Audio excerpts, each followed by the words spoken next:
दोस्तों, जिस तरह हर सिक्के के दो पहलू होते हैं, ठीक उसी तरह हर समस्या के भी एक से अधिक पहलू हो सकते हैं। चलिए, इसी बात को समझने के लिए मैं आपको एक कहानी सुनाता हूँ। एक बार की बात है, एक व्यक्ति घर पर अपने ऑफिस का कोई ज़रूरी काम करने में व्यस्त था। उसका 10 साल का बच्चा बार बार कोई ना कोई सवाल लेकर उसके पास चला आता और पूछ पूछ कर तंग करता। बच्चे की इस हरकत से पिता परेशान हो रहा था। इसका हल निकालते हुए उसने सोचा, क्यों ना बच्चे को कोई ऐसा काम दे दूं जिससे वह कुछ घंटे उलझा रहे। उतने समय में मैं अपना काम निपटा लूँगा। अब की बार जब बच्चा आया तो पिता ने एक पुरानी किताब उठा ली।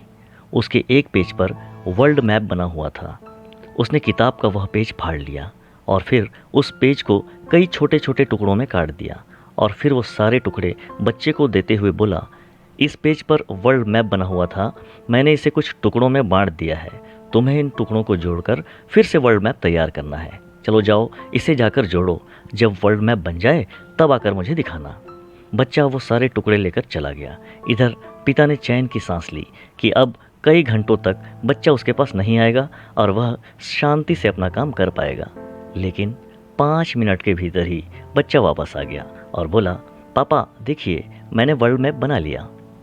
पिता ने चेक किया तो पाया कि मैप बिल्कुल सही जुड़ा हुआ था। उसे बहुत हैरानी हुई। उसने हैरत से पूछा, अरे ये तुमने इतनी जल्दी कैसे कर लिया? ये तो बहुत ही आसान था पापा।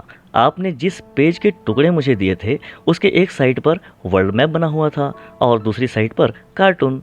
मैंने कार्टून को जोड़ दिया, वर्ल्ड मैप अपने आप ही तैयार हो गया।